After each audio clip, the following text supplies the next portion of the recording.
And before I leave, I'd like to introduce our next speaker, Jan Reeder. Jan, many of you will know from yesterday's conference.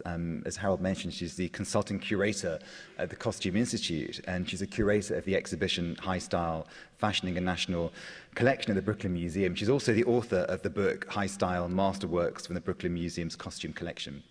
Please welcome Jan Reeder.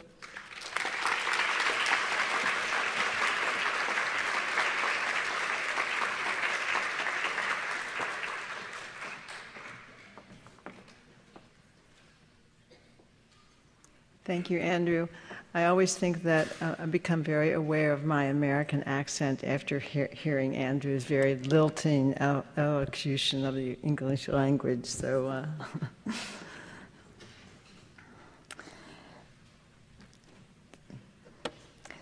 the beauty of having two simultaneous exhibitions of objects drawn from the same collection, a rare, if ever before attempted plan, is the opportunity that it provides to illustrate the divergent approaches that can be taken in conceiving and designing a costume exhibition.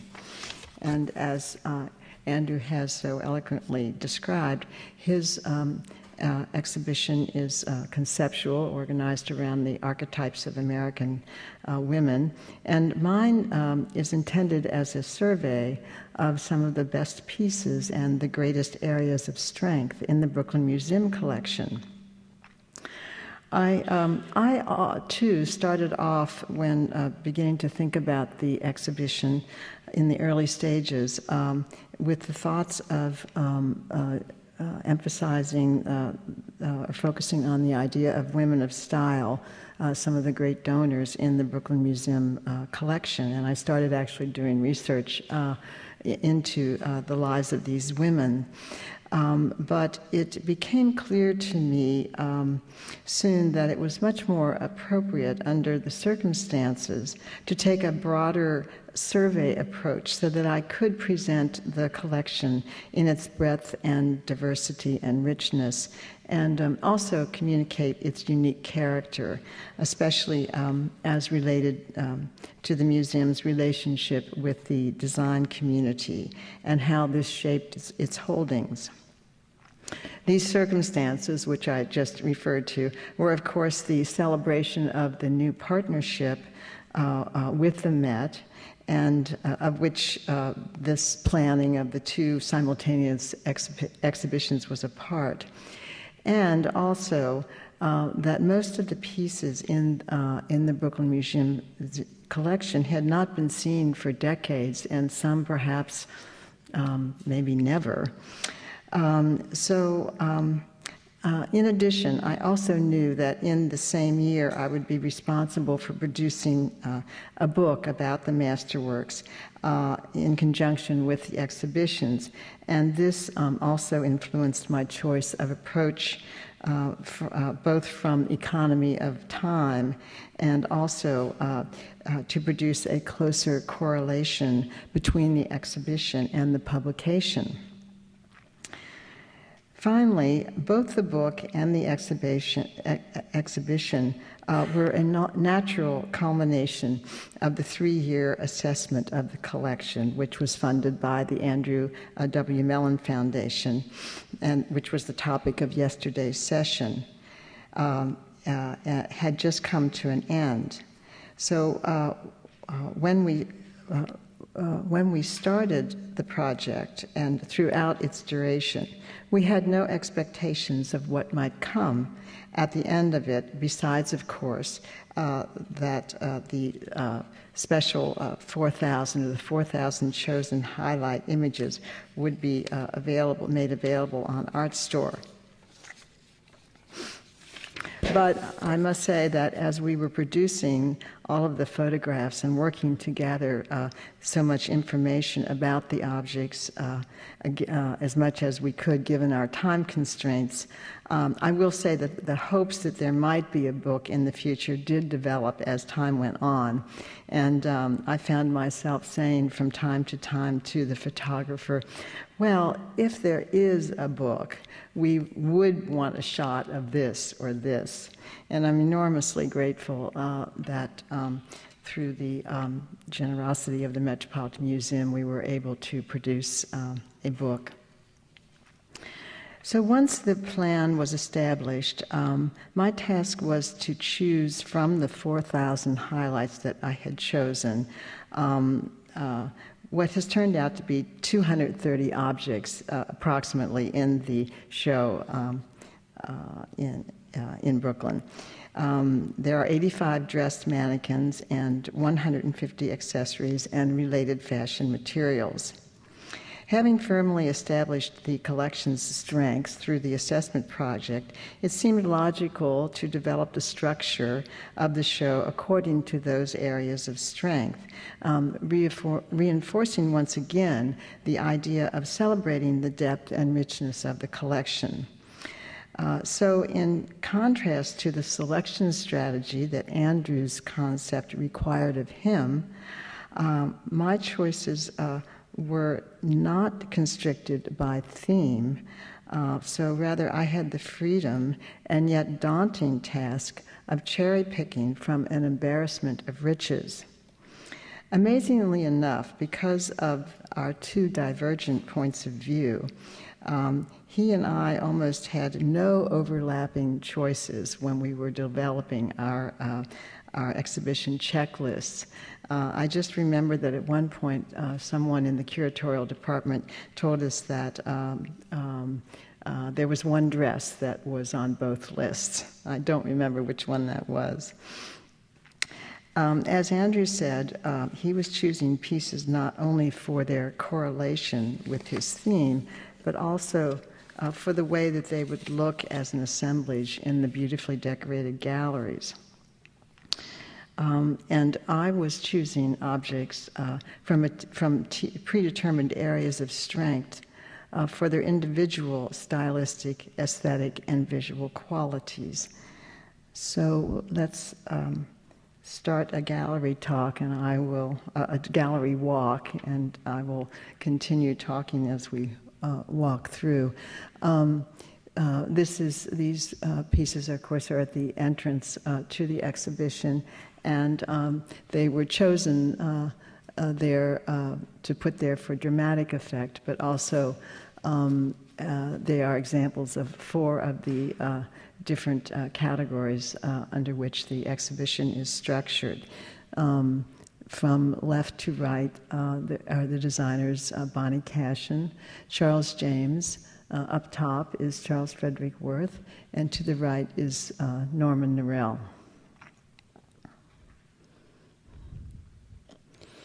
Here are some close-ups. The pink dress on the right is by Bonnie Cashin, and it was designed by her when she was designing for the film Anna and the King, and it is an interpretation of an Indian woman's traditional costume.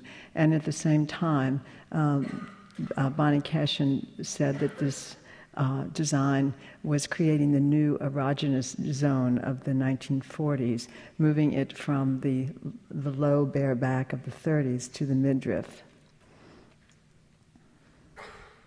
The first gallery area of strength is, of course, the works of Charles Frederick Worth, and I think it requires not too much explanation as to why these pieces were chosen. Each one of them is a masterpiece of textile and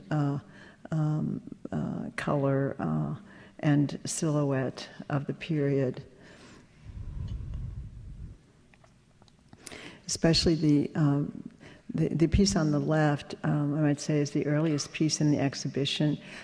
It has a fairly rare label of Worth A. Boberg, and that is the first label on Worth clothing when he was initially in partnership with Otto Boberg for the first 12 years of his career. Also, very serendipitously, I was walking through a photographic exhibition here at the Met one day, and on the wall was a picture of a photograph of the Empress Eugenie wearing almost precisely the same gown. And so I was thrilled to have such easy access to be able to publish that picture of Eugenie in the book. It is not exactly the gown, but it's of course particularly significant because, as probably most of you know, the Empress Eugenie was the most really got worth started in his career when she hired him to create all of the gowns for her the women, ladies of her court for court wear.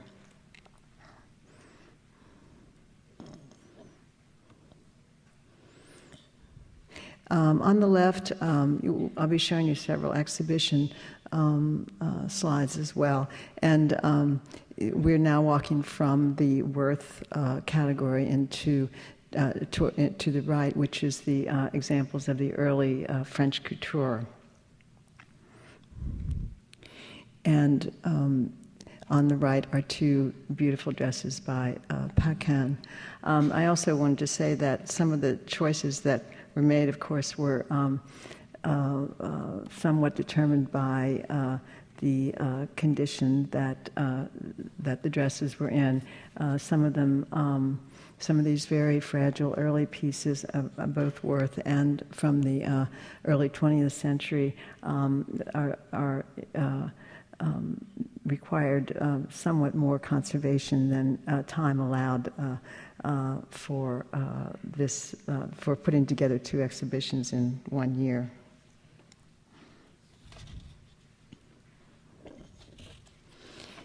More on the early 20th century platforms. You're looking at a very seminal design of Paul Poiret on the left.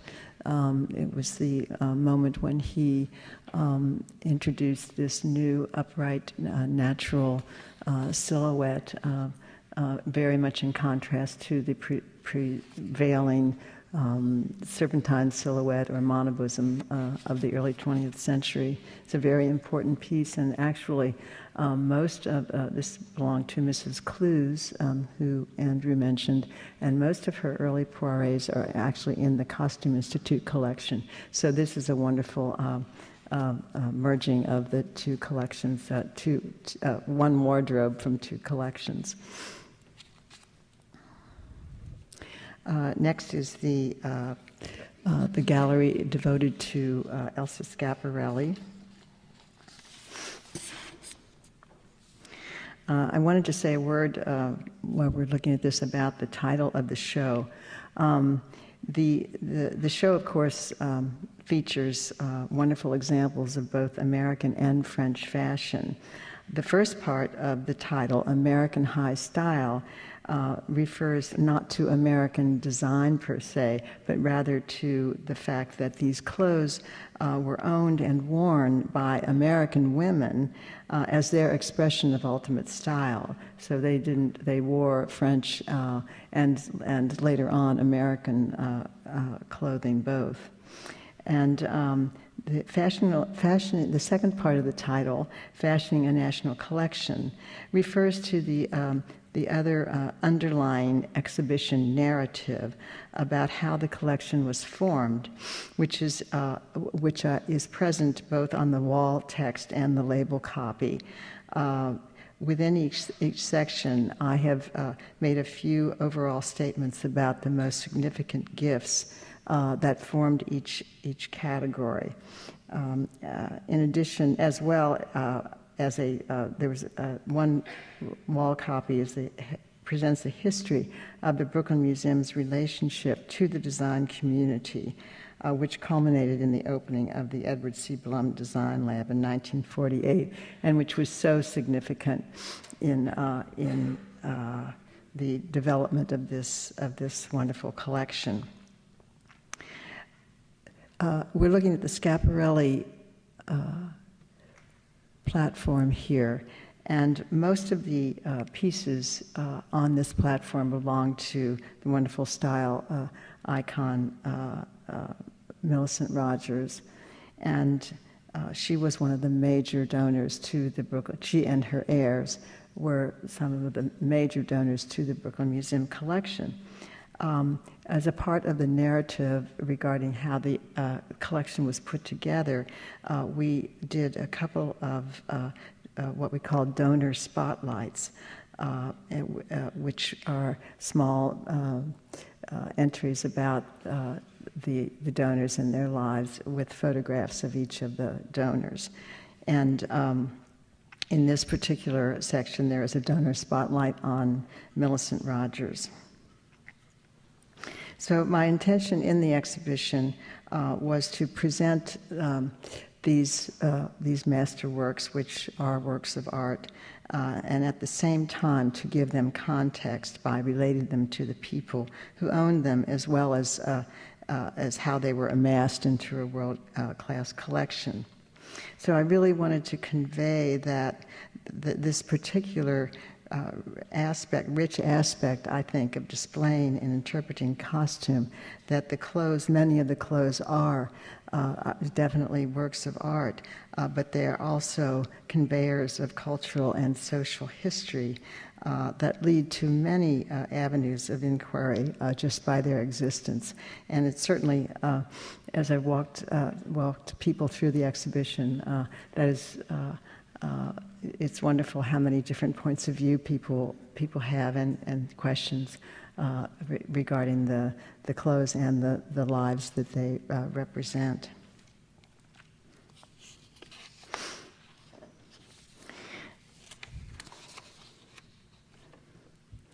Walking into the next space now, we enter the gallery showing the work of the American women designers who established the American sportswear aesthetic that promoted ease and comfort and functionality. And on the right are some of the designs from women, Vera Maxwell and Bonnie Cashin and Claire McCardle. On the left are designs by some of the designers, women designers who were custom designers, had their own custom shops, and those are Valentina and Jessie Franklin Turner and Elizabeth Hawes. I think this is a good time, too, to talk about the beautiful design of the galleries that was done by the chief designer at the Brooklyn Museum, Matthew Jakubowski.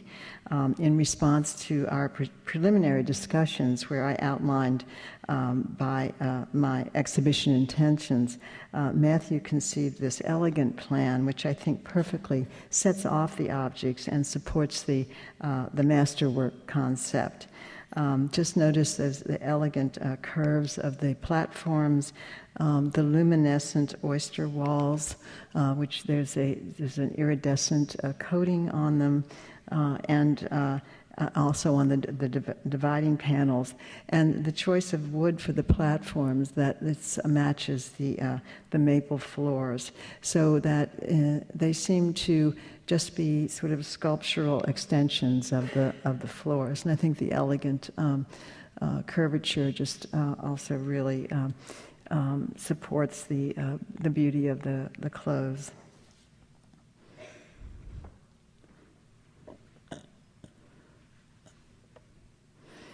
This is another one of the major donors to the collection, Osteen Hearst.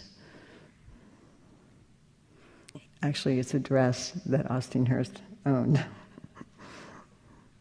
Then we come around there to the designers, the American men designers. There's actually two generations of American men designers represented here. The early ones were Mambouche and Adrian, and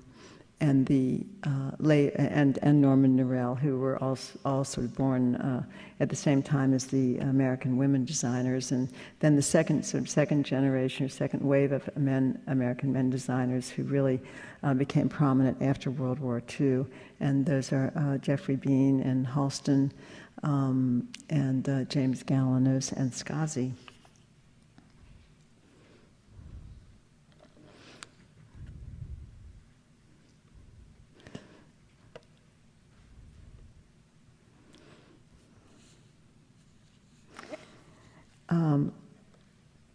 I will maybe since you've seen these many slides, you have noticed the hair, and I wanted to talk a little bit about how we got the hair designs together. The hair is made of paper. I chose this medium because it is, I think, a fairly inexpensive and can be a very effective way to represent hairstyles, and it has certainly been used successfully in many museums across the country for their costume exhibitions. So it seemed like a fairly easy task to use prototypes of what had come before, but I didn't really realize at the time that most of the paper hair that had been done, or that I was aware of having been done, were for period styles and not for 20th century. There actually were not the templates that I thought existed for the 20th century styles. I also knew that I wanted the styles to be abstracted shapes and forms, representing but not really duplicating the hairstyles. So the true hero in this story is Elizabeth de Sol, who is a pattern maker and freelance designer who lives in Brooklyn, who had never before made hair, but who had graciously come in as a volunteer to help with the process. And as it turned out, she ended up really designing and making all of the wigs, designing the templates for them, and we worked diligently to create this abstracted look. And there are actually 15 different styles of hair in the show. One of the things that we decided to do was, since Millicent Rogers' clothes feature so prominently in the show, that we always added what we call the Millicent swoop to every one of her hairdos. Let's see if I can go back and show you. On the left, in the Mambouche, you'll see the Millicent swoop, both of those.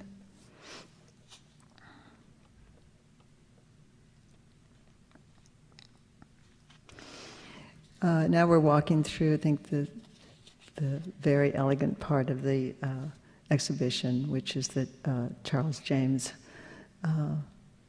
evening wear and someday wear. And I think, again, the design really, the sculpture aspect of the design really does bring out the sculpture aspect of Charles James's work.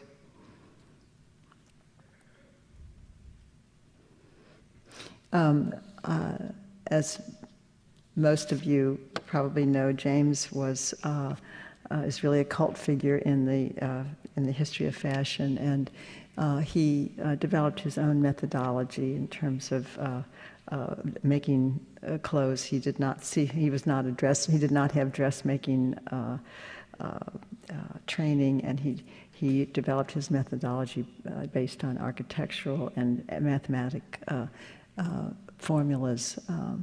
And I think that you can, one wonderful example just of his work is the ribbon dress on the far left, where at the bottom the panels are just about 6 or 7 inches wide, and they taper up to the top across the hip to about 1/16 of an inch.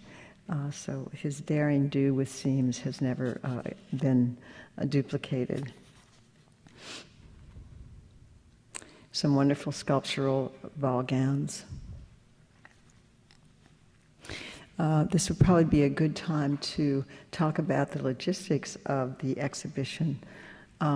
As perhaps you know, this particular installation was a collaborative effort between the Met and the Brooklyn teams.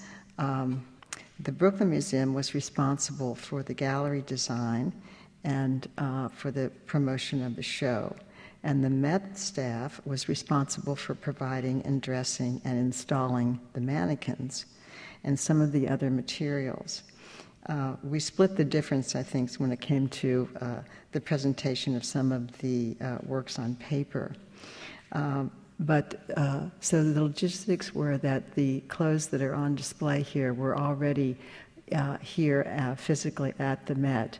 And so the Jessica Reagan, who is the dresser here at the Met, dressed each mannequin beforehand and prepared it to the proper shape for the garment.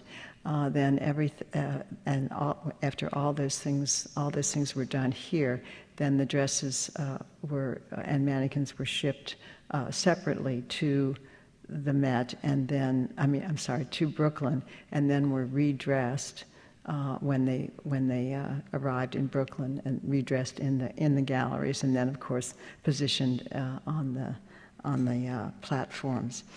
So when the show is over, the reverse will be done. They will be undressed there and then shipped back here to the Met. So this sharing of logistics was itself, I think, a pioneering collaboration between two institutions, and it all went very, very smoothly. And we'll just finish with completing the walkthrough of the exhibition.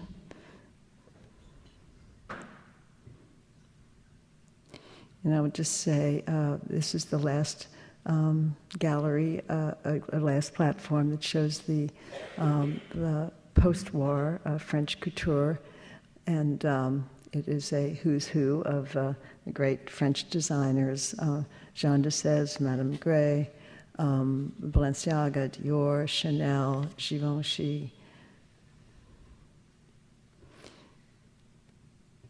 And I will end. One thing I didn't mention was there was a category in the exhibition that I have termed rarities, and these were pieces that did not fit into these discrete categories that I determined to be areas of strength, but they were of such interest, either aesthetically or historically, that I felt they needed to be in the exhibition that was celebrating the character of this great collection. So these are some of the rarities moments that are spread throughout the exhibition. These are uniforms designed by an American designer named Helen Cookman for the gas station attendant and the milkman. And these were designed in 1948, so I think perhaps at that time, even though they look very familiar to us, they were new concepts in uniform design. Time capsule project that was used to promote the 7 Days in May film. These wonderful French mannequins, which the story is too long to tell right now, but you can can learn about it if you were not at the symposium yesterday. And we'll finish with the really wonderful confluence of Brooklyn history and art and fashion in this dress and portrait of Emily Warren Roebling, who was the daughter-in-law of John Roebling, who built the Brooklyn, designed and began the building of the Brooklyn Bridge. She was married to Roebling's son, Augustus, and when Augustus took over as engineer when John Roebling died. His father died. And then when his name is Washington, not Augustus. When Washington also became ill with Casson's disease, Emily took over the day-to-day supervision of the the building of the bridge and got it completed. And she also, at the same time, did fundraising for its completion. So she's a very important figure in the history of Brooklyn and New York City. She wore this gown to, when she was presented to the court of Queen Victoria in 1896. The portrait is by Carolus Duran, and there's also a photograph of her wearing the dress. So it is a wonderful convergence of this wonderful history and fashion. So thank you very much.